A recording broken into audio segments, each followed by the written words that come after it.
మంగళూరు వారి చైతన్య చరితామృతం క్లాస్కి అందరికీ స్వాగతం. ఓం అజ్ఞానతిమిరాంధస్య జ్ఞానాంజనశలాకయా చక్షురున్మిళితం येन తస్మై శ్రీగురవే నమః. నమో ఓం విష్ణుపదాయ కృష్ణప్రేష్ఠాయ భూతలే శ్రీమతే భక్తి వేదాంత స్వామిన్ ఇతి నామినే. నమస్తే సరస్వతి దేవి గౌరవాణి ప్రచారిణే నిర్విశేష శూన్యవాది पाश्चात्य देशधारिणे. हे कृष्णा करुणा सिंधो दीनबंधो जगत्पते गोपेश गोपिका कांत राधा कांत नमोस्तुते. तप्त कांचन गौरांगी राधे वृंदावनेश्वरी वृषभानुसुते देवी प्रणमामि हरिप्रिये. जय श्री कृष्ण चैतन्य प्रभु नित्यानंद श्री अद्वैत गदाधर श्रीवासादि गौर भक्त वृंद. हरे कृष्णा कृष्णा कृष्णा हरे हरे, हरे राम राम राम हरे हरे.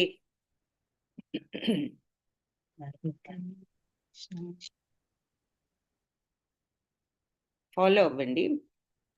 హరే కృష్ణ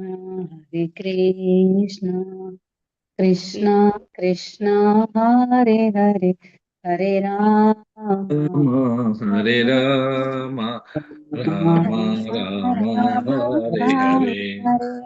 हरे कृष्ण कृष्ण कृष्ण हरे हरे, हरे राम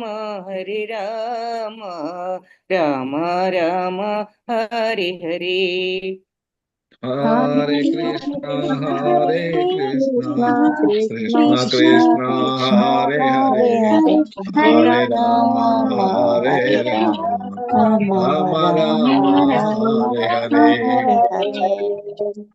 హరే కృష్ణ భక్తులందరికీ. సో ఈరోజు చైతన్య చరితామృతంలో మధ్యలీలలో ఉన్నాము. 6వ అధ్యాయం చూద్దాము. సార్వభౌమ భట్టాచార్యులనే ఒక భక్తుడు, ఆయన యొక్క ముఖ్య భక్తులలో ఒకడు. ఆయన యొక్క వృత్తాంతం ముఖ్యంగా ఇందులో చూస్తాము. సో ఈ ప్రతి అధ్యాయంలో కూడా భక్తి వినోద ఠాకూరు అంటే భక్తి సిద్ధాంత సరస్వతి తండ్రి గారు, ఆయన అమృత ప్రవాహ భాష్యంలో వ్రాసినటువంటి దాంట్లో ఆయన చైతన్య చరితామృతం ఆ రకంగా ఆయన వ్రాయడం జరిగింది. సో ఆయన పుస్తకం ఆధారంగా ప్రభుపాద ఇక్కడ ఒక మనకి ఈ ప్రతి అధ్యాయానికి అర్థాన్ని కానీ సమ్మరీని కానీ రాశారనమాట ఆయన పుస్తకం ప్రకారంగా. సో ఆ తర్వాత గ్రంథం రాసింది కృష్ణదాస్ కవిరాజ్ అయిన సారాంశం అంతా భక్తి వినోద ఠాకూర్ వారి దాని నుండి ప్రభుపాద రాయడం జరిగింది. సో ఇక్కడ ముఖ్యంగా ఏమిటంటే ఈ చైతన్య మహాప్రభు జగన్నాథ ఆలయంకి వెళ్ళినప్పుడు ఏం జరిగింది అంటే, మరి ముందుగా ప్రతి అధ్యాయానికి కూడా చైతన్య మహాప్రభు, నిత్యానంద ప్రభు, అద్వైతాచార్యులు అందరికీ భక్తులకి వందనాలు అర్పిస్తూ ఈయన అధారనాల అనేటటువంటి గుడిలో జగన్నాథ ఆలయం ఉంది. అక్కడికి వెళ్ళి అక్కడ ఆలయంలో ఉన్న భగవంతుడి సౌందర్యాన్ని చూసి ఆయన మరి అంటే ఈయన ఎప్పుడు కూడా భగవంతుడి పట్ల భావావేశం ఉన్న అవతారం అని మనం చెప్పుకున్నాం. కాబట్టి ఆయన అవతారంలో ఉన్న ముఖ్యమైనటువంటి లక్షణమే అది. కాబట్టి ఆయన అంటే రాను రాను జీవితంలో ఇంక మధ్యలీల టైం వచ్చేసరికి ఆ స్థితిలోకి ఆయన వెళ్ళిపోవడం జరిగింది చైతన్య మహాప్రభు. కాబట్టి జగన్నాథుని ఆలయంలోకి వెళ్ళి అక్కడ ఆ సౌందర్యాన్ని చూసి, ఆలయంలో విగ్రహ సౌందర్యమూర్తి యొక్క సౌందర్యాన్ని ఆయన వెంటనే ఆలింగనం చేసుకుని ఆయన ఇక ఆ ఆనందంతో ఆయన చైతన్య స్మృతి తప్పి పడిపోవడం జరిగింది. ఆయన పడిపోయేసరికి అక్కడ ఈ సార్వభౌమ భట్టాచార్యులు ఆయన్ని చూడటం జరిగింది. చూసి ఎవరు వీళ్ళెవరు తెలియక, ఆయన ఎవరో తెలియక అక్కడ ఉన్నటువంటి ద్వారపాలకులు కూడా ఆయన ఏదో తరిమి వేయబోతారు, ఇంతనే ఎవరో వచ్చి పడిపోయాడు అన్నట్లుగా, తెలియక ఆయన గురించి. అప్పుడు వెంటనే ఈ సార్వభౌమ భట్టాచార్యులు, ఆయనకి తెలియదు, అయినా వెంటనే వాళ్ళని వారించి, ఆయన ఇంత సౌందర్యంతో ఇంత ఇలా వెలిగిపోతున్నట్టుగా ఉన్నారు, ఈయన ఎవరోను, మరి ఈయన మామూలు మనిషి కాదు అన్నది ఆయనకి అర్థమైంది చూసిన వెంటనే. ఆయన ఇలా స్మృతి లేకుండా చాలాసేపు ఉన్నప్పుడు, ఇకప్పుడు ఈలోపు మరి గుడిలో అన్ని భగవంతుడికి నైవేద్యం పెట్టడం, ఇవన్నీ జరుగుతుండగా ఈయన ఏం చేయాలా అని ఆలోచించి చివరికి ఆయన్ని ఇంటికి తీసుకువెళ్తారు. తన ఇంటికి తీసుకువెళ్ళి అక్కడ ఒక మంచి స్థానంలో ఆయనని పడుకోబెట్టి, ఆ తర్వాత మరి అసలు ఈయన ఏమిటి స్మృతిలో లేరా, అసలు ఏమైనా అయిందా అంటూ కొన్ని పరీక్షలు చేసి, ఆ తర్వాత ఆయన ఊపిరి అది తీసుకుంటున్నారని నిర్ధారణ చేసిన తర్వాత, ఇది ఏదో ఆయన భక్తి భావావేశంలో ఆయన ఏదో ఒక తన్మయత్వ ట్రాన్స్ లాంటి స్థితిలోకి వెళ్ళారు అని ఆయన నిర్ణయించుకుని అర్థం చేసుకుంటారు. అది శుద్ధ భక్తులు ఇలాంటి పవిత్రమైన వాళ్ళకు వచ్చేటటువంటి స్థితి, మామూలు వాళ్ళకి రాదు అని ఆయన అర్థం చేసుకుని చివరికి అనుకుంటూ ఉండగా, ఈ లోపల మిగతా భక్తులు అందరూ, నిత్యానంద ప్రభు మిగతా భక్తులందరినీ తీసుకుని రావడం, వాళ్ళంతా కూడా గుడికి వెళ్ళడం, అక్కడ వాళ్ళంతా విన్నారనమాట. ఇట్లా జగన్నాథపురి వచ్చి ఇట్లా ఒక ఆయన భగవంతుని చూశారు, ఎవరో భక్తుడు ఇలా పడిపోయారు అన్నమాట వాళ్ళు విని సార్వభౌమ భట్టాచార్యులు తీసుకువెళ్ళారు అని. అప్పుడు వాళ్ళకి అర్థమైంది వీళ్ళు మాట్లాడేది మన చైతన్య మహాప్రభు గురించి అని చెప్పేసి. అప్పుడే గోపీనాథ ఆచార్యులు అనే భక్తుడు కూడా రావడము, అంటే ఆయన నాదియాలో, అంటే చైతన్య మహాప్రభు జన్మస్థానం, వాళ్ళ ఊరు ఆయన అనమాట. విశారద అనే ఆయన అల్లుడు. సో ఆయన నిజంగా భగవంతుడి యొక్క స్థితి తెలిసిన అతను అనమాట ఈ గోపీనాథ ఆచార్యులు. తర్వాత అక్కడ ఆయన ముకుంద దత్త అనే ఆయన కూడా తెలుసు. ఈ ముకుంద దత్త అనే ఆయనను దగ్గరికి ఆయన రావడం జరుగుతుంది గోపీనాథ ఆచార్యులు. ఆయన ఒక శిష్యుడు వంటి వారు ఈ గోపీనాథ ఆచార్యులకి, ముకుంద దత్త. సో ఆయన దగ్గరికి వెళ్ళి చైతన్య మహాప్రభు ఏరి ఏమిటి అని అడిగితే, ఆయన వచ్చారు, మేము కూడా ఆయనతో పాటు వచ్చాము అని చెప్పి, అప్పుడు ఈ నిత్యానంద ప్రభువుని కూడా చూడటం, ఆయన భక్తులతో వచ్చారు కదా, అందరు భక్తుల్ని కలిసి ఆ తర్వాత మరి ఇట్లా ముకుంద దత్తులు చెప్పారు, ఆయన జగన్నాథపురి వచ్చారు, మమ్మల్ని అందరినీ కూడా ఆయనతో పాటు తీసుకొచ్చారు. సో ఇప్పుడు ఆయన జగన్నాథుని చూస్తానికి వెళ్ళారు, అయితే ఇట్లా జరిగింది, సార్వభౌమ భట్టాచార్యులు ఇంట్లో ఉన్నారనేది మేము కూడా ఇప్పుడే విన్నాము కాబట్టి అని చెప్పి ఆయన చెప్పడం జరిగింది. సో అందరూ అక్కడికి వెళ్ళి ఆయన చూడడానికి నిర్ణయించుకుంటారు. ఎవరు? నిత్యానంద ప్రభుతో ఉన్న భక్త బృందము, తర్వాత ఈ గోపీనాథ ఆచార్యులు కూడా మరి నాదియా నుంచి వచ్చారు కదా, ఈ ముకుంద భట్టు గారిని చూడటానికి ఆయన భక్తుడు కూడా ఉన్నాడు.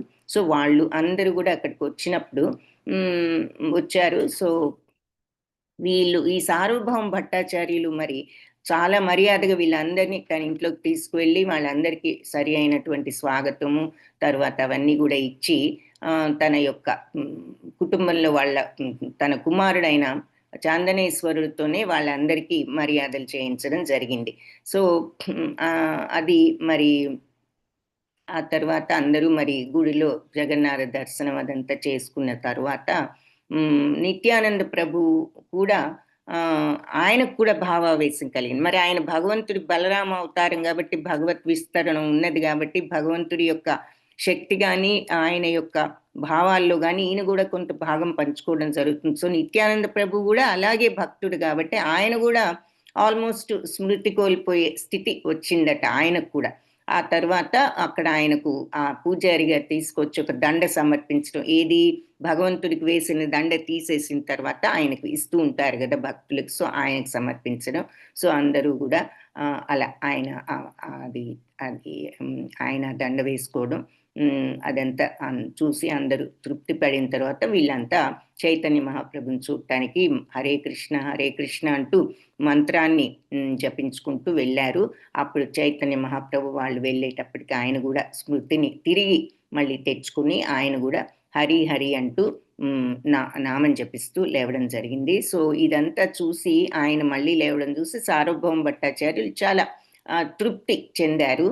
ఆ తర్వాత అందరినీ కూడా స్నానాలు చేసి మరి ప్రసాదం తీసుకోవాల్సిందిగా ఆయన అర్థించడం, మరి చైతన్య మహాప్రభుకి మరి ప్రత్యేకంగా ప్రసాదం బంగారు పళ్ళెల్లో ఆయన సమర్పించడం, ఏది అన్నము, తర్వాత ఈ రకరకాల కూరలతో ఆయన నైవేద్యం చైతన్య మహాప్రభు ప్రసాదం ఇవ్వడం చేసినప్పుడు చైతన్య మహాప్రభు నాకు జస్ట్ కొంచెం ఉడకబెట్టినటువంటి కాయగూరలు ఇవ్వండి, నాకు ఇంకేమీ వద్దు, మిగిలినవన్నీ మీరు భక్తులకు ఇవ్వండి అని చెప్పి ఆయనకి చెప్పారు. చెప్పినప్పుడు మేము దీన్నంతా కూడా మీకోసం చేశాము, దయచేసి మీకు స్వీకరించాలని చెప్పి ఆయన మళ్ళీ ఆయన అర్థించడం జరిగింది సార్వభౌమ భట్టాచార్యులు.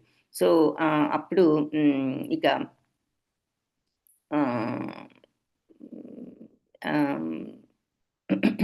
సార్వభౌములు మరి ఈయన అందరికీ కూడా చైతన్య మహాప్రభు ప్రసాదం తీసుకోవాల్సిందిగా అందరికీ చెప్పడం జరిగింది. నమో నారాయణాయ అంటూ ఆయన చైతన్య మహాప్రభుకి నమస్కారాలు చేశారు. ఆ తర్వాత ఈ సార్వభౌములు గోపీనాథ్ ఆచార్యులు ఇలాంటి నాదియా నుంచి వచ్చిన చైతన్య మహాప్రభు గురించి తెలిసినటువంటి ఆయన ఉన్నారని చెప్పుకున్నాం కదా. ఆయనతో చైతన్య మహాప్రభు యొక్క పూర్వ వృత్తాంతం ఏమిటో నాకు తెలుసుకోవాలనుంది, కొంచెం చెప్పండి అంటే ఆయన అక్కడ మొత్తం చెప్తారు. ఇలా జగన్నాథ మిశ్రాకు ఆయనకు పుట్టిన విషయం అదంతాను. నీలాంబర చక్రవర్తి గారి మనవడు ఆయన, మా నాన్నగారి వాళ్ళ తాతగారు మా నాన్నగారి క్లాస్ అంటే ఒకేసారి విద్యను అభ్యసించారు. మహేశ్వరి విశారదుడు మా నాన్నగారు అంటూ ఇలా ఈ వీళ్ళ తండ్రి గారిని కూడా అందరూ తాతగారు అందరూ కూడా చాలా మర్యాదస్తులు, మంచి కుటుంబంలో ఉన్నవాళ్ళు అని చెప్పిన తర్వాత ఇదంతా విని మరి మీరు ఒక పెద్ద సన్యాసి అని మీ వృత్తాంతం అంతా విన్నాను, మీ సేవకుడుగా ఉండాలని నాకు కోరికగా ఉన్నది అని ఆయన చైతన్య మహాప్రభుతో చెప్పడం. అప్పుడు వెంటనే చైతన్య మహాప్రభు మీరు వేదాంతం అంతా చదివిన వాళ్ళు, మరి పెద్ద సన్యాసులు మీరు కూడా, అంటే ఎంతో మంది సన్యాసులకు మీరు ఎంతో సేవ చేసిన వాళ్ళు, నేనేదో చిన్న సన్యాసిని, నాకంత పెద్ద జ్ఞానము లేదు, నేనేదో మీ దగ్గర మీ ఇంట్లో ఇప్పుడు మీరు తీసుకొచ్చి ఇక్కడ ఉంచితే పడిపోతే మీ దగ్గర ఆహారం తీసుకుంటూ ఉన్నవాణ్ణి అని ఆయన అనడం జరిగింది. మరి అంటే అప్పుడు భట్టాచార్యులు మీరు ఒక్కరే ఇలా జగన్నాథ ఆలయానికి వెళ్ళకండి, నేను కానీ నా వాళ్ళు కానీ ఎవరో ఒకళ్ళు వస్తారు మీతో పాటు అంటే, నేను ఎప్పుడూ కూడా గుడిలోకి వెళ్ళను, కానీ గరుడ స్తంభం దగ్గర నుంచి నేను చూస్తాను అని చెప్పి ఆయన చెప్పడం జరిగింది. సో అయితే మీరు గోస్వామిని తీసుకువెళ్ళి గోపాలాచార్యులతో చెప్పారు సార్వభౌమ భట్టాచార్యులు, మీరు గోస్వామిని అంటే ఈ చైతన్య మహాప్రభుని తీసుకుని మీరు వెళ్ళండి, జగన్నాథుడిని దర్శిస్తారు, ఆయనతో పాటు మీరు వెళ్ళండి అని చెప్పి గోపీనాథాచార్యుల్ని ఈ సార్వభౌమ భట్టాచార్యులు అడిగారు. అలాగే మరి అక్కడ మా పిన్ని గారు ఒక ఆవిడ ఉన్నారు, ఆవిడ ఒక్కరే ఉంటూ ఉంటారు కాబట్టి ఆ ఇల్లు అది కూడా ఖాళీగానే ఉంది, మీరు ఆయన అక్కడ ఉండడానికి అన్ని ఏర్పాట్లు చేయండి అని చెప్పి సార్వభౌమ భట్టాచార్యులు గోపీనాథాచార్యులకి చెప్తారు. సో ఆ తర్వాత ఈయన తీసుకువెళ్ళి అక్కడ అన్ని ఆయనకు కావలసిన సౌకర్యాలు అంటే నీరు అన్నీ ఉన్నాయి అని చెప్పి చూసి ఆ తర్వాత ఆయన అన్ని అక్కడ సమకూర్చారు ఈయన మాట ప్రకారంగా గోపీనాథాచార్యులు. ఆ తర్వాత మరి ఈయన తిరిగి సార్వభౌముల ఇంటికి భట్టాచార్య ఇంటికి వెళ్ళారు, చైతన్య మహాప్రభుకి అక్కడ అన్ని ఏర్పాట్లు చేసి అక్కడ ఉండడానికి. సో మరి చెప్పి అప్పుడు ముకుంద దత్తులతో ఈ సార్వభౌములు ఈయన చాలా నెమ్మది, ఈ సన్యాసి గారు చాలా అందంగా ఉన్నారు, ఎంతో తేజస్సుతో ఉన్నారు, కాబట్టి ఆయన పట్ల నాకెంతో భక్తి భావం పెరిగిపోతుంది. ఆయన ఏ సంప్రదాయంలో సన్యాసం తీసుకున్నారు, ఆయన పేరేమిటి అని అడిగితే అప్పుడు వీళ్ళు కృష్ణ చైతన్య ఆయన పేరు, మరి ఆయన ఒక కేశవ భారతి అని ఆయన దగ్గర నుంచి సన్యాసం తీసుకున్నారు అని చెప్పి వాళ్ళు చెప్పడం జరిగింది. అయితే కృష్ణ అనే పేరు చాలా మంచి పేరు. అది ఆయన ఈ భారతి అనేటటువంటి ఒక ఆ తెగకు సంబంధించిన వారు. కాబట్టి ఆయన ఆయన అక్కడ ఉన్నటువంటి సన్యాసి వాళ్ళ తెగలో నెక్స్ట్ పరంపరలో అని సార్వభౌమాచార్యులు అనుకున్నారు. అప్పుడు ఈ గోపీనాథాచార్యులు చైతన్య మహాప్రభు ఈ మర్యాదలన్నీ కాదు ఆయనకు కావాల్సింది, ఆయనకు సన్యాసం తీసుకోవాల్సిన అవసరం కూడా లేదు, ఏదో గొప్ప సంప్రదాయం నుంచి, ఏ సంప్రదాయం అంటే ఈయన తీసుకున్న సంప్రదాయం అంత గొప్పది కాదనేటటువంటి అభిప్రాయం ఏమన్నా ఉన్నట్లుగా కనిపించి గోపీనాథాచార్యులు ఆ మాట అంటారు. ఆయనకి ఇలా గొప్ప సంప్రదాయం నుంచి సన్యాసం తీసుకోవాల్సిన అవసరం కూడా లేదు అసలు అని చెప్పి, అప్పుడు మరి ఆయన ఇంత వయసులో ఉన్నారు కదా, ఈ భట్టాచార్యులు అడుగుతారు, ఇంత వయసులో ఉన్నారు, మరి ఆయన ఈ సన్యాసం అదంతా ఎలా పాటించగలుగుతారు అని అడిగినప్పుడు నేను ఈ వేదాంతం అంతా కూడా ఆయనకి చెప్తూ ఉంటాను, ఈ వేదాంతం వింటూ ఆయన సన్యాసంలోనే ఉండగలిగేటటువంటి శక్తి వస్తుంది వేదాంతం విన్నప్పుడు, కాబట్టి నేను అది చెప్తూ ఉంటాను అని చెప్పి, ఆయనకి ఇష్టమైతే మరి నేను ఒక మంచి టాప్ సంప్రదాయంలో ఉన్న వాళ్ళ ద్వారా ఆయనకు, అంటే వాళ్ళ యొక్క దుస్తులు, అంటే ఒక్కొక్క సంప్రదాయం కొంచెం ఒక్కొక్క రకంగా సన్యాసం తీసుకున్నప్పుడు వాళ్ళు వేసుకునే దుస్తులు అవి ఎవరికి వాళ్ళకి కొంచెం తేడాలు ఉంటాయి. కాబట్టి ఆ రకంగా ఆయనకు ఆ దుస్తులు అవి ఇస్తాను, ఏర్పాటు చేస్తాను, మళ్ళీ ఆయన ఆ పెద్ద సంప్రదాయంలో సన్యాసం తీసుకునేటట్లు చేస్తాను అని చెప్పి సార్వభౌమ భట్టాచార్యులు, అంటే ఈయన మీద ఆయనకి ఎంతో గౌరవం, ప్రేమ, భక్తి కలిగాయి. ఈయన ఒక పెద్ద సంప్రదాయం సన్యాసి కావాలనే కోరిక కూడా ఈయనలో కలిగింది.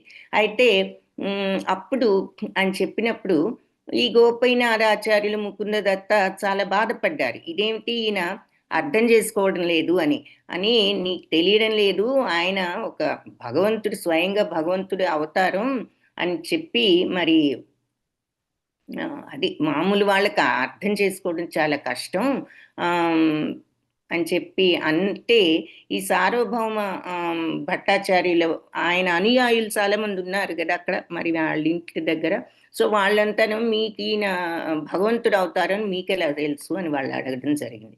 అప్పుడు మేము ఎంతో వేదాంతం, వీళ్ళంతా కొంచెం వేదాంత పండితులు, వేదాంతం అది భగవంతుడి గురించి చదివిన వాళ్ళము అని చెప్పినప్పుడు గోపీనాథాచార్యులు వీళ్ళు ఎవరైనా ఎంత వేదాంతులైనా భగవంతుడి కరుణ ఉంటేనే భగవంతుడిని అర్థం చేసుకోవచ్చు, కానీ మన స్వంత ఊహలతో మనం అర్థం చేసుకోవడం సాధ్యపడదు భగవంతుడిని.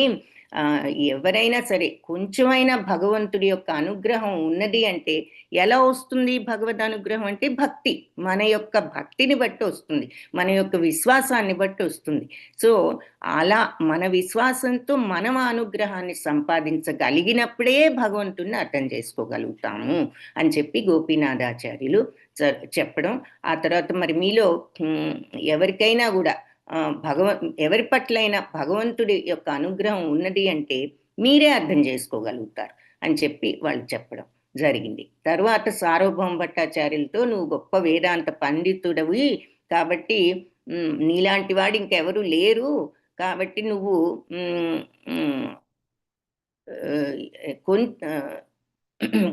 ఉన్న పెద్ద పండితుడివి, నువ్వు కొంచెం భగవద్ అనుగ్రహంతో నువ్వైనా కూడా అర్థం చేసుకోగలవు. ఆయన మీ ఇంట్లో ఉన్నా సరే నీకు అనుగ్రహం ఉంటేనే నువ్వు ఆయన నిజంగా అర్థం చేసుకోగలం అని ఆయనతో కూడా చెప్పడం జరిగింది. అప్పుడు ఈ సార్వభౌమ భట్టాచార్యులు మరి గోపీనాథాచార్యులు మీరు మీకు ఈ విషయంలో మీరు చెప్పేది నిజమని ఏమిటి, నాకు రుజువేమిటి అని అడుగుతాడు. అడిగినప్పుడు ఈ గోపీనాథులు ఏమంటారంటే అసలు ఆ పరమ సత్యమే అన్నిటికీ రుజువు, ఆ భగవంతుడే అన్నిటికీ రుజువు అని చెప్పి ఆయన చెప్పడం జరుగుతుంది. కాబట్టి నువ్వు ఆయనలో, ఈ చైతన్య మహాప్రభులో నువ్వు భగవంతుడి యొక్క లక్షణాలు చూసావు. ఆయన ఏ రకంగా ఈ తన్మయానికి వెళ్ళి ఇదంతా నువ్వు చూసావు. కాబట్టి అయినా కూడా నీకు అర్థం కావడం లేదు. ఇదే మాయ అంటే, చూసి కూడా తెలుసుకోలేకపోవడమే భగవంతుణ్ణి. మరి ఎన్నోసార్లు మనకు కూడా ఆఖరికి భగవంతుడు అనేవాడు ఉన్నాడా అని మరి ఎన్నోసార్లు ఎంతో మందికి డౌట్లు వస్తూ ఉంటాయి. ఈ భౌతిక ప్రపంచపు మాయలో ఉండి ఇదంతా ఏదో మనమే చేస్తున్నాము అని ఎంత చదివినా ఎంత చేసినా ఒక్కొక్కసారి తీవ్రంగా నమ్మకం రావడానికి కొన్నిసార్లు ఈ మాయ అడ్డు వస్తూ ఉంటుంది. సో మీ ఇంట్లో ఉన్నా కూడా నీకు ఈ మాయ ఎంత వేదాంతం తెలిసిన వాడమైనా నీకు అర్థం కావడం లేదు.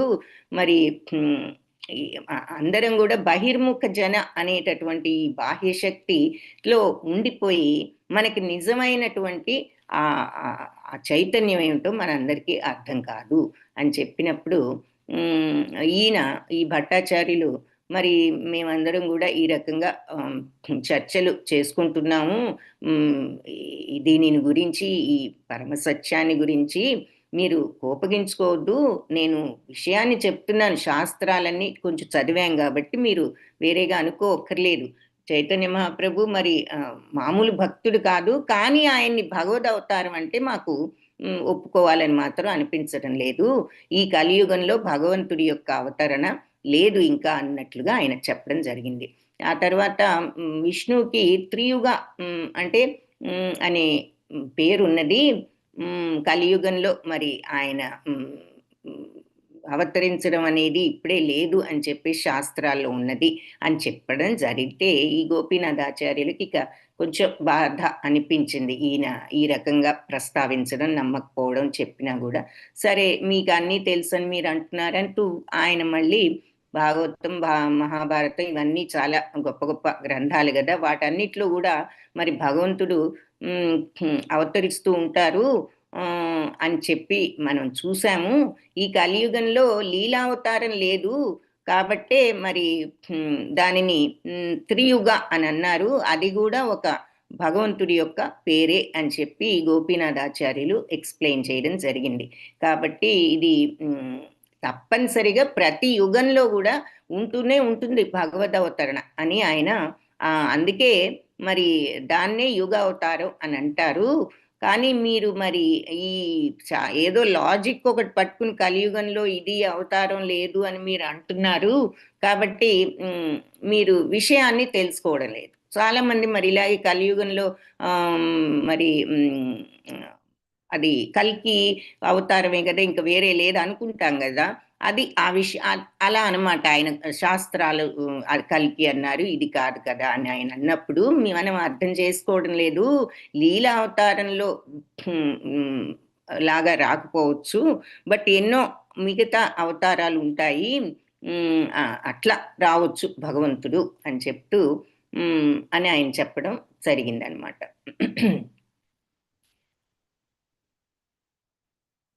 సో ఈ కలియుగంలో, ద్వాపర యుగంలో అందరూ కూడా భగవంతుణ్ణి ఇట్లా రకరకాల మంత్రాలతో, మాటలతో ప్రార్థిస్తూ ఉంటారు వేదాలు చెప్పిన ప్రకారం. అయితే ఈ కలియుగంలో మరి తెలివిగల వాళ్ళు, నిజంగా వివేకవంతులందరూ ఈ హరే కృష్ణ మంత్రంతో భగవంతుణ్ణి ఆరాధిస్తారు అంటే అని చెప్తూ ఆయన యొక్క అవతరణ ఈ కలియుగంలో ఎలా ఉంటుంది అంటే బంగారు వర్ణంలో, ఆ తర్వాత మరి ఆయన విస్తరణలు ఏమో నిత్యానంద ప్రభువుగా, తర్వాత ఇంకా గదాధర పండితుడుగా, తర్వాత ఆయన భక్తులుగా అంటే భక్తులు, భక్త సంఘం, భక్తులు వాళ్ళ అంటే స్వరూప దామోదరులే చివరికి అని చెప్పి ఆయన వివరిస్తారు ఈ గోపాలాచార్యులు. ఆయనకి బంగారు వర్ణం ఉన్నది మరి, అంటే మరి చైతన్య మహాప్రభు బంగారు వర్ణంలో ఉన్నారు. సో అందుకని ఆయన బంగారు వర్ణం, ఆయన ఈ సంకీర్తన ఉద్యమాన్ని నడిపే ప్రచారం చేసే ఉద్దేశంతో ఒక భక్తుడిగా ఆయన అవతరణ జరిగింది అని చెప్పి ఇదంతా ఆయన చెప్పిన తర్వాత మరి మీరు ఇవన్నీ ఇంత ఆధారాలు ఇవ్వాల్సిన అవసరం కూడా లేదు, కానీ మరి మీరు ఈ మాటలు అంటున్నారు కాబట్టి నేను ఇవన్నీ కూడా చెప్పాల్సి వచ్చింది.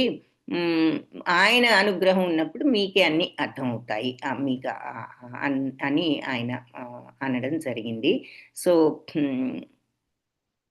ఇదంతా విన్న తర్వాత ఈ సార్వభౌమ భట్టాచార్యులు సరే చైతన్య మహాప్రభు దగ్గరికి వెళ్ళి ఆయన్ను ఇక్కడికి ఆహ్వానిద్దాము భక్తులతో, నేను అడిగానని చెప్పండి, దయచేసి నా మాటగా ఆయన్ని ఇక్కడికి ఆహ్వానించి తీసుకురావాల్సింది, జగన్నాథ ప్రసాదం ముందు ఆయనకి ఆయన భక్తులకి సమర్పించాలని నాకున్నది అని చెప్పి ఆయన తర్వాత మీరు మళ్ళీ నాకు ఈ బోధలు చేయొచ్చు అని ఆయన చెప్పినప్పుడు సరే ఈ గోపీనాథ ఆచార్యులు ఈ సార్వభౌమ భట్టాచార్యులకి బావగారేని అంటున్నారు కాబట్టి వాళ్ళ అనుబంధం కూడా మంచి అనుబంధమే. అయితే మరి ఇట్లా ఆయనను మందలిస్తూ కొన్నిసార్లు వివరిస్తూ ఆయనకి విషయాన్ని గోపీనాథాచార్యులు ఈ రకంగా ఆయనకి అర్థమయ్యేటట్లు చెప్పడానికి ప్రయత్నించారు. సో ఇవన్నీ విని ఆయన తృప్తి చెందారు. కానీ మరి ముకుంద దత్తుడు కూడా ఈ రకంగా ఈ సార్వభౌమ భట్టాచార్యులు చైతన్య మహాప్రభుని గురించి అనడం ఆయనకు కూడా నచ్చలేదు. సో నచ్చలేదట, అంటే మరి వాళ్ళంతా భక్తులు కాబట్టి. తర్వాత ఎనీవే సార్వభౌమ భట్టాచార్యులు అడిగినట్టుగా వీళ్ళు వెళ్ళి చైతన్య మహాప్రభువుని తీసుకురావడం, ఆయన అడిగినట్లుగా ఇంటికి ఆయన ప్రసాదానికి తీసుకురమ్మని అడిగారు కదా.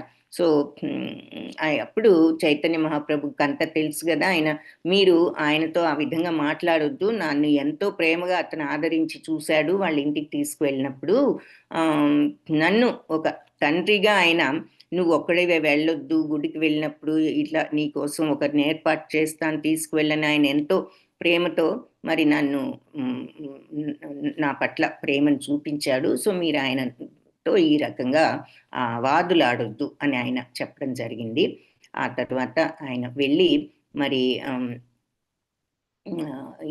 వాళ్ళ ఇంటికి వెళ్ళడం, అక్కడ మరి భట్టాచార్యులు ఆయన ప్రక్కనే కింద నేల మీద కూర్చోవడం, ఆయన పట్ల గౌరవంతో ప్రేమతో.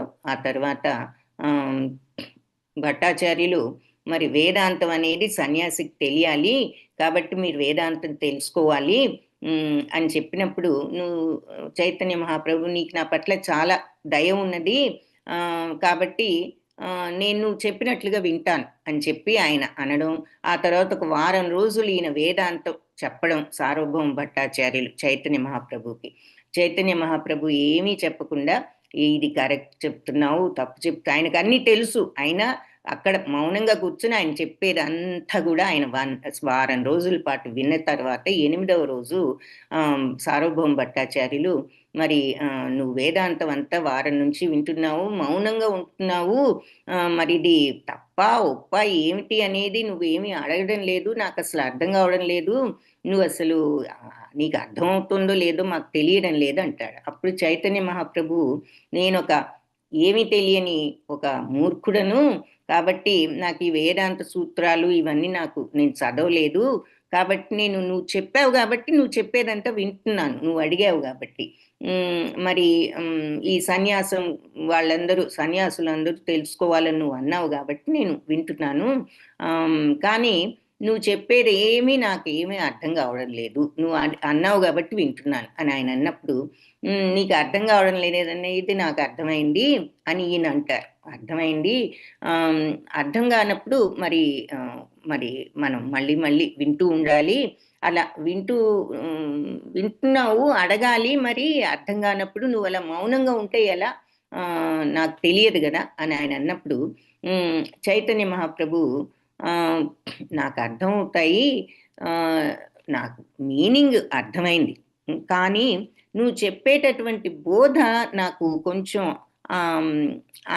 ఆందోళనగా ఉంది అంటారనమాట. అంటే ఈ వేదాంత సూత్రాలు మరి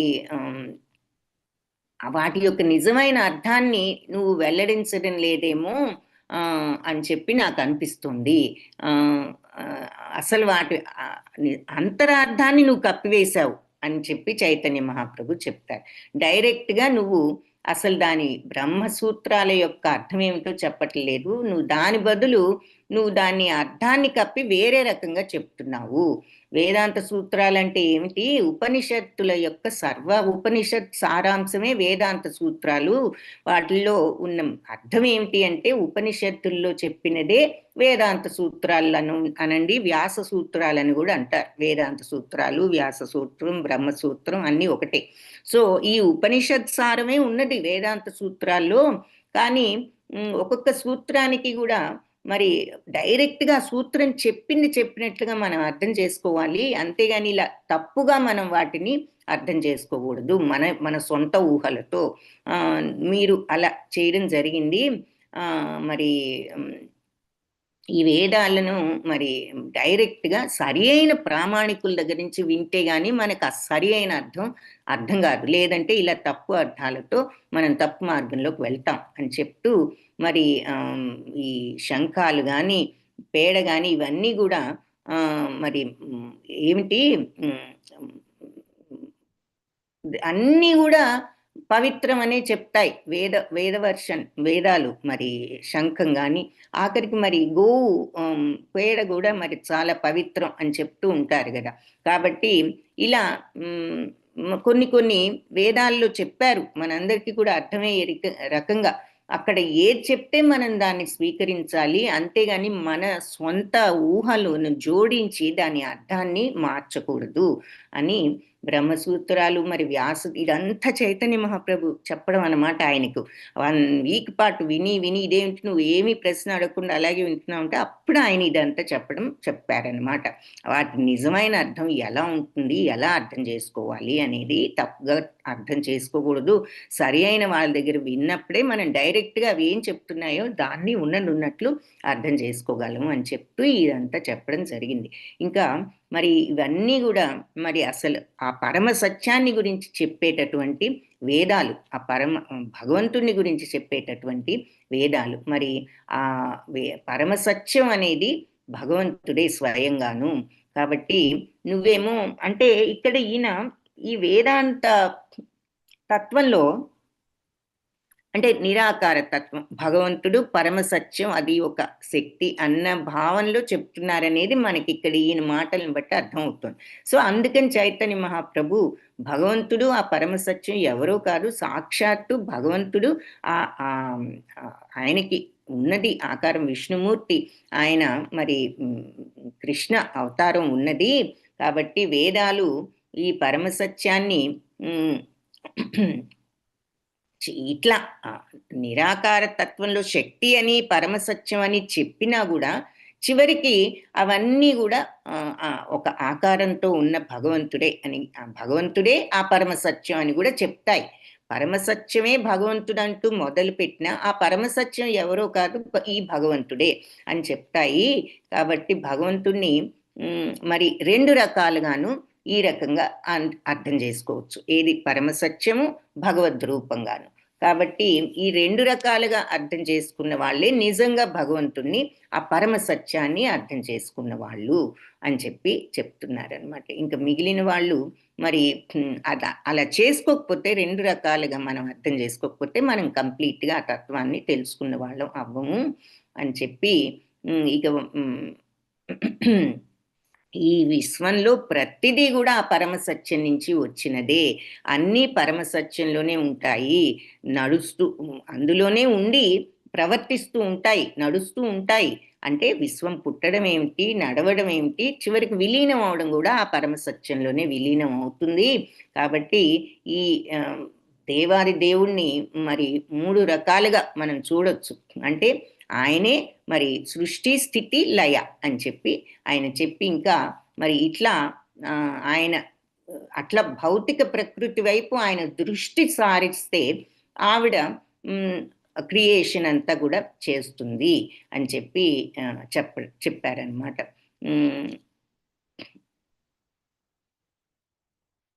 సో ఈ రకంగా పరమ సత్యం యొక్క తత్వాన్ని ఆయన వివరించడం, ఆయన దృష్టి ప్రకృతి భౌతిక ప్రకృతి వైపు ఆయన సారించినప్పుడు సృష్టి జరుగుతుంది.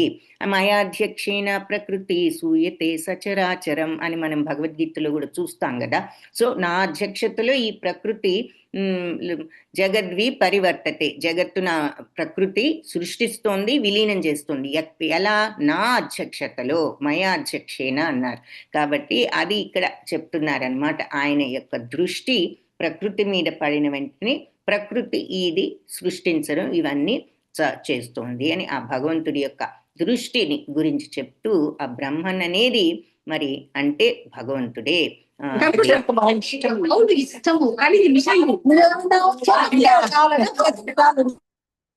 ఆయన చెప్తున్నారు. సో ఇది ఇక్కడ వేదాల యొక్క అర్థం అంత త్వరగా మరి మామూలు వాళ్ళు అర్థం చేసుకోలేరు.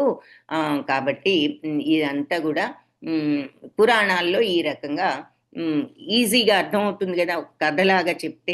పురాణాల్లో మళ్ళీ ఈ వేద సూత్రాలు అలా చదివినప్పుడు చాలా మందికి అర్థం కావు, అందుకని పురాణాలలో ఇంకా వాటినారా విశదీకరించారు. మరి నంద మహారాజు ఎంత అదృష్టవంతుడు, ఈ బ్రజభూమి వాళ్ళంతా ఎంత అదృష్టవంతుడు, స్వయంగా భగవంతుడే వాళ్లకు అక్కడ అవతరించడం జరిగింది అని చెప్పి ఆయన చెప్తూ, సో ఈ మంత్రాలన్నీ కూడా మరి ఏది ఈ పరమ సత్యాన్ని రూఢిగా మనకి రుజువు చేయడానికి వచ్చాయి. కానీ మరి ఈ భగవంతుడు ఒట్టి పరమసత్యం అనే దాని దగ్గర ఆగిపోవడం కాదు అని చెప్పి ఆయన చెప్పడం అనమాట.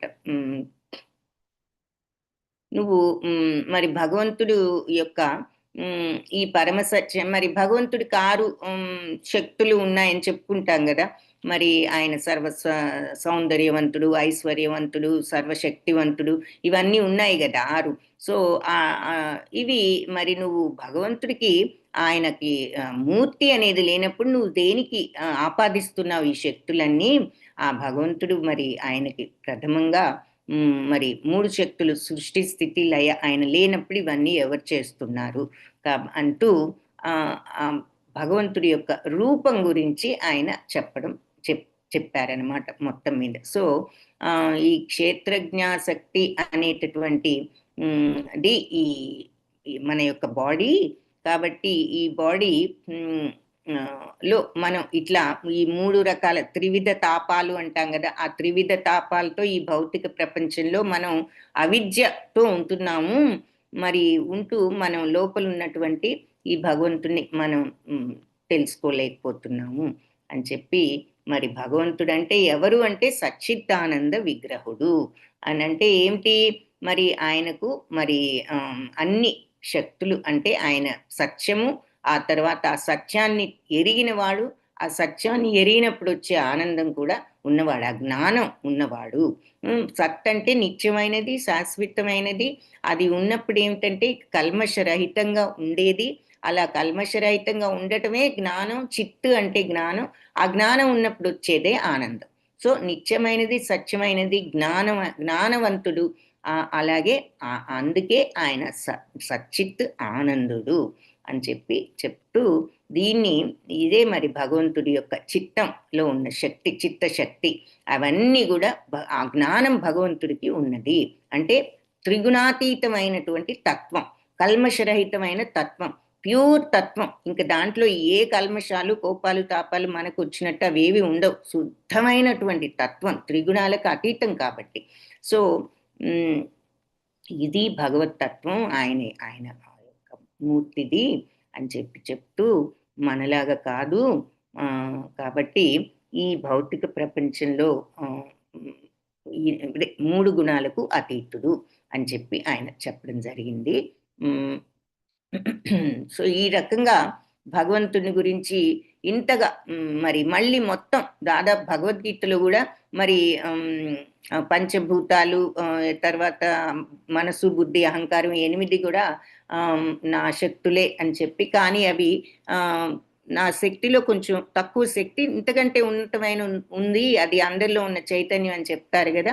అది కూడా మళ్ళీ చెప్తూ ఇవన్నీ కూడా ఆయన చెప్తూ వ్యాసదేవులు ఈ రకంగా ఈ వేదాంతాన్ని చెప్పారు మనబోటి వాళ్ళందరినీ ఉద్ధరించడానికి. కానీ అని చెప్తూ మనం ఇలా తప్పుగా అర్థం చేసుకుంటే మరి అది కష్టం అని చెప్పి ఆయన మనకి విషయం అర్థం కాదు. కాబట్టి భగవంతుడు అనే ఆయన యొక్క తత్వాన్ని ఈ రకంగా అర్థం చేసుకోవాలి.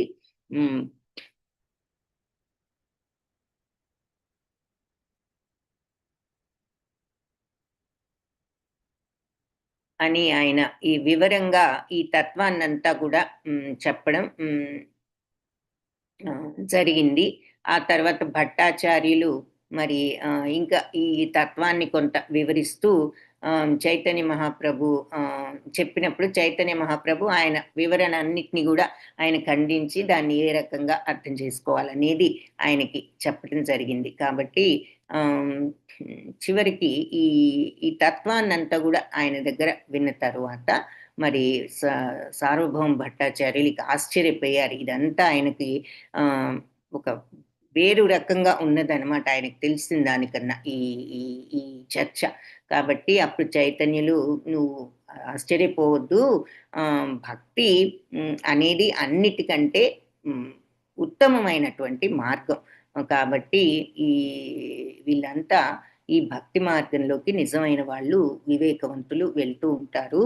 అవి ఎలాగూ అంటే భగవంతుడి యొక్క తత్వాన్ని తెచ్చుకోవడానికి అని చెప్పి, అంటే ఆ త్రిగుణాలకు అతీతంగా వెళ్ళే మార్గంలో వాళ్ళు భక్తి మార్గంలో భగవంత తత్వాన్ని తెలుసుకుంటారు అని చెప్పి ఆయనకి చెప్పి ఈ ఆత్మారామ సంగతి కూడా సార్వభౌమ భట్టాచార్యులు ఈ ఈ శ్లోకాన్ని కొంచెం నాకు వివరించండి, మీరు చెప్తే వినాలనుంది ఆత్మారామ శ్లోకం అని అడిగినప్పుడు, ముందు నువ్వేమనుకుంటున్నావు ఆ శ్లోకం గురించి నాకు చెప్పు అని అడుగుతారు చైతన్య మహాప్రభు. అప్పుడు ఆయన ఆయన అనుకునే విధానం, ఆయనకు తెలిసిన శాస్త్ర దీని ప్రకారం ఆయన దాన్ని చెప్పడం జరుగుతుందన్నమాట. 9 రకాలుగా ఉంది దాని అర్థము అని చెప్పి. అప్పుడు చైతన్య మహాప్రభు చిన్నగా నవ్వి ఆయన ఇలా చెప్తారు, నువ్వు మరి బృహస్పతిలాగా, అంటే బృహస్పతి ఎవరు, దేవతల గురువు కదా అనిపిస్తున్నావు. ఎందుకంటే మామూలు వాళ్ళు ఈ ప్రపంచంలో దీన్ని ఇలా ఎక్స్ప్లెయిన్ వివరించగల వాళ్ళు లేరు, నువ్వు చాలా చక్కగా వివరించావు. అంటే నీ యొక్క శాస్త్ర జ్ఞానంతో నువ్వు చాలా బాగా వివరించావు, కానీ నువ్వు తెలుసుకోవాల్సింది ఏమిటంటే ఇంకొక అర్థం ఉన్నది దీనికన్నది నువ్వు తెలుసుకోవాలి అని చెప్పి ఆయన ఏం చెప్పారు అంటే 11 మాటలు ఉన్నాయి ఆత్మారామ శ్లోకంలో. ఒక్కొక్క మాట కూడా ఆయన వర్ణించడం జరిగిందనమాట. ఒక్కొక్క మాటని కూడా ఈ ఆత్మారామ అనే దాంతో ఆయన జోడించి చెప్పడం జరిగింది. సో 18 రకాలుగా ఆయన వివరించారనమాట. సో భగవంతుడు మరి ఆయనకి ఎన్నో శక్తులు ఉన్నాయి, ఎన్నో దివ్యమైన లక్షణాలు ఉన్నాయి. మనం ఊహకందనటువంటి శక్తి భగవంతుడికి ఉన్నది. ఆయన్ని పూర్తిగా అర్థం చేసుకోవడం కూడా చాలా కష్టం. కానీ నిజమైనటువంటి భక్తుడు ఈ 3 విషయాలను కూడా అర్థం చేసుకుని మరి ఆధ్యాత్మికతలో మరి ఉండడానికి పురోగమనం చెందడానికి ప్రయత్నిస్తాడు అని చెప్పి ఆయన ఆ శ్లోకంలో ఒక్కొక్క దానికి ఉదాహరణగా, శ్లోకానికి ఆత్మారాములు ఉదాహరణగా సుఖదేవ మహాముని, ఆ తర్వాత సనక మహాముని, ఎవరు సనక సనందనాదులు ఉన్నారు కదా, సనకుడు, సనత్ కుమారుడు, సనాతనుడు, సనందనుడు. సో వీళ్ళందరినీ ఉదాహరణగా చెప్తారు. సుఖదేవుణ్ణి, ఈ 4 బ్రహ్మకుమారుల్ని, వీళ్ళు అసలు నిజమైన ఆత్మారాములు అని చెప్పేసి అప్పుడు విన్నప్పుడు ఆయన ఆశ్చర్యపోతాడు. ఈ సార్వభౌమ భట్టాచార్యులు ఇదంతా విని చివరికి చైతన్య మహాప్రభు ఇక కృష్ణుడే అని ఆయన అర్థం చేసుకుని, నేను అర్థం చేసుకోలేకపోయాను, నేనేదో అన్నీ తెలుసు అనుకున్నాను, ఇప్పుడు మీరు నిజంగా కృష్ణుడు అవతారమేనని ఆయనకి నమ్మకం కలిగింది. ఇక నేనేదో గొప్ప జ్ఞానిని, ఆయనకు తెలియదు, ఆయనకు బోధిద్దామని నేను అనుకున్న ప్రేమతో సదుద్దేశంతోనే, కానీ ఇప్పుడు ఆయన ఎవరో నిజంగా అర్థమై నాకు అసలు ఇంత అజ్ఞానంలో ఉన్నానా అనిపిస్తోంది అని చెప్పి ఆయన ఆ భగవంతుడి యొక్క మీ శరణం నేను తీసుకుంటాను అని చెప్పి అడగడం, వెంటనే చైతన్య మహాప్రభు ఆయన్ని ఆయనకు శరణాగతి ఇవ్వడం, ఆయన విష్ణు అవతారాన్ని ఆయనకి చూపించడం, 4 చేతులతో విష్ణుమూర్తిగా ఆయనకు కనపడడం జరిగిందనమాట. అప్పుడు ముందు 4 చేతులతో కనిపించి, ఆ తరువాత శ్రీకృష్ణ అవతారంతో కూడా ఆయనకు కనిపించారు. నీలి రంగులో, పెదవుల మీద వేణువుతో గూడా. ఇదంతా చూసిన తర్వాత సార్వభౌమ భట్టాచార్యులకి వెంటనే ఆయనకి ప్రణామం చేసి నుంచుని ప్రార్థన పలకడం. ఆయన మరి గొప్ప పండితుడు గదా! ప్రార్థనలు చెప్పడం ప్రారంభించారు. అన్నీ అయిన తర్వాత మరి ఆయనకి సమస్తము గూడా భగవంతుని గురించిన విషయం ఈ భగవంతుడి కృప, ఆయన కృప వల్ల దొరికింది. ఈ రకంగా భగవన్నామాన్ని ఆయన ప్రతి చోట ఆ ప్రేమను అందరికీ పంచడానికి, భగవత్ ప్రేమను భగవంతుడు అంటే ప్రేమకి మారు పేరు అనుకోవాలి మనం. ప్రేమ అంటే మనం అందరూ స్వార్థపూరిత ప్రేమలు. మనకున్న ప్రేమంతా నా అనే పదం ముందు ఉంటేనే దాని మీద ప్రేమ వస్తుంది. నా ఫ్యామిలీ, నా ఇల్లు, నా కారు, నా అనుకుంటేనే వాటి మీద ప్రేమ. వేరే ఫ్యామిలీ అంటే అదే ప్రేమ ఉండదు. సో అన్ని ప్రేమలు ఈ భౌతిక ప్రపంచంలో నా అనే పదంతో అసోసియేట్ అయి ఉన్నాయి. ఆ నా లేనప్పుడు ఉండదు అంతగా. సో భగవంతుడికి అది కాదు. ఆయన ఇక ప్యూర్ ప్రేమతత్వం. అందుకని ఈ ప్రేమతత్వాన్ని, ఆయన నామాన్ని అర్థం చేసుకోవడానికి చేసుకోవడానికి ఆయన ప్రయత్నిస్తూ అందరికీ కూడా ఇక ఆ ఉద్యమంలో వ్యాప్తి చెందడానికి ప్రయత్నించారు. ఆ తర్వాత 100 శ్లోకాలు కూడా ఆయన చాలా తక్కువ వ్యవధిలో రచించారట సార్వభౌమ భట్టాచార్యులు. సో అంత త్వరగా బృహస్పతి ఈ దేవతల గురువులు కూడా అంత త్వరగా చేయలేరు. అంత త్వరగా ఆయన 115 పద్యాలు కూర్చి ఈ విషయం మీద ఆయన కూర్చడం జరిగింది. సో ఆయన మీద ప్రేమతో, కంటి వెంట నీళ్లతో ఆయన స్తంభించిపోయి, ఆయన కూడా ఈ భావావేశంలో ఊగిపోయారు. కొన్నిసార్లు మరి ఆయన నృత్యం చేయడం, మరి ఇలాగే భగవన్నామాన్ని కీర్తించడం, కొన్నిసార్లు కంటి వెంట నీరు, కొన్నిసార్లు తల వంచి ప్రణామాలు చేయడం చేస్తూ ఉండేవారు. అది చూసి ఆ స్థితిలోకి, అంత భక్తిలోకి వెళ్ళారని గోపీనాథాచార్యులు కూడా చాలా సంతోషించారు అని చెప్పి చెప్తున్నారు. సో ఆ రకంగా మరి గోపీనాథ ఆచార్యులు, సార్వభౌమ భట్టాచార్యులు, నువ్వు ఈ ప్రపంచాన్నంతా ఉద్ధరించడానికి అవతరించావు, అది చాలా పెద్ద పని, నన్ను కూడా ఈ రకంగా ఉద్ధరించావు, మరి ఇది సామాన్యం కాదు నీ యొక్క శక్తి అని చెప్పి ఆయన ఒప్పుకోవడం, ఆ రకంగా ఆయన్ని ప్రార్థించి తరువాత ఇక చైతన్య మహాప్రభు తిరిగి తన ఇంటికి వెళ్ళడం అదంతా జరిగింది. సో ఈ అధ్యాయంలో తర్వాత మరి ఆయన వెళ్ళి ప్రొద్దున్నే జగన్నాథ దర్శనం చేసుకోవడం జరిగింది. మళ్ళీ అక్కడ ఉన్నటువంటి పూజారి చైతన్య మహాప్రభుకి ఆయన దండలు అవి ఇవ్వడం జరిగింది. అవన్నీ ఆయన స్వీకరించి ఆ ప్రసాదాన్ని జాగ్రత్తగా తీసుకుని ఆయన సార్వభౌమ భట్టాచార్యులు ఇంటికి వచ్చారు. వచ్చి సూర్యోదయానికి ముందే మరి ఆయన అప్పుడే లేవడం జరుగుతుంది. ఆయన లేచి కృష్ణ కృష్ణ అంటూ ఆయన చెప్పుకుంటున్నారు. సో అది చూసి చైతన్య మహాప్రభు చాలా తృప్తిని చెంది మరి చెందటం, తర్వాత ఈ సార్వభౌమ భట్టాచార్యులు వెళ్ళి ఆయన వెంటనే లోపలికి ఆహ్వానించి ఒక మంచి ఆసనం వేసి దాని మీద ఆయన్ని కూర్చోబెట్టడం. ఆయన ఇంకా నిద్ర లేచి పూర్తిగా స్నానం అది కూడా చేయలా. అయినా కూడా ఆయన ఇచ్చిన ప్రసాదాన్ని ఈయన తీసుకుంటారు. తర్వాత మరి అలా చైతన్య మహాప్రభువు యొక్క దయతో ఆయనకున్నటువంటి ఈ విషయం అంతా కూడా ఆయనకు భగవంతుని గురించిన క్లారిటీ అనేది తెలిసింది అని చెప్పి 2 శ్లోకాలు చెప్పి ఆయన ప్రసాదం తీసుకోవడం జరిగింది. సో మహాప్రసాదాన్ని వెంటనే తీసుకోవాలని భట్టాచార్యులు చెప్పారు. అది గనక కొంచెమైనా పాతబడిపోయింటే, ఆరిపోయిన తర్వాతో, డ్రై అయిపోయిన తర్వాతో, మరి వచ్చినా కూడా మనం మన చేతికి వచ్చిన వెంటనే అది ఎండిపోయిన ఎలా ఉన్న ప్రసాదాన్ని మన చేతికి వచ్చిన వెంటనే తీసుకోవాలి, ఎక్కడున్నా ఎలా ఉన్నా సరే. మరి ఆయన ఇచ్చిన వెంటనే స్నానం చేయకపోయినా తీసుకున్నారు, ఎందుకంటే ప్రసాదం అంటే ఆ రకంగా ఇవ్వబడిన వెంటనే తీసుకోవాలి అని చెప్తున్నారనమాట. మరి కృష్ణ ప్రసాదాన్ని మరి ఇలా ఎవరైనా సరి అయిన వ్యక్తులు తీసుకున్న వెంటనే దాన్ని వాళ్ళ చేతికి వచ్చిన వెంటనే తీసుకోవాలి, ఏమీ దాని గురించి సంకోచం పడక్కర్లేదు అని చెప్పి, ప్రసాదం తీసుకోవడానికి ఒక టైము ప్లేస్ అనేది లేదు, ఇది భగవంతుడు మనకు పంపించారు, ఎక్కడ ఉన్నా ఎలా ఉన్నా స్నానం చేయకపోయినా ఏదైనా తీసుకోవచ్చు అని చెప్పి ఆయన తీసుకుంటారు అని మనం ఇక్కడ చెప్తున్నారనమాట. సో ఆ రకంగా మరి చైతన్య మహాప్రభువుని చూసి ఆయన మళ్ళీ ఆనందించడం, సంకీర్తనలు చేయడం, ఇవన్నీ కూడా జరిగిన తర్వాత ఇప్పుడు నువ్వు చైతన్య మహాప్రభు చెప్తారు, ఇక నువ్వు అన్ని బంధాల నుంచి కూడా నీకు మోక్షం కలిగింది అని చెప్పి ఆయన చెప్పడం జరిగిందనమాట. కాబట్టి నువ్వు ఇక భగవంతుని శ్రీకృష్ణుని నువ్వు శరణాగతి వేడు, ఈ వేద జ్ఞానాలన్నిటినీ మించి నీకు అది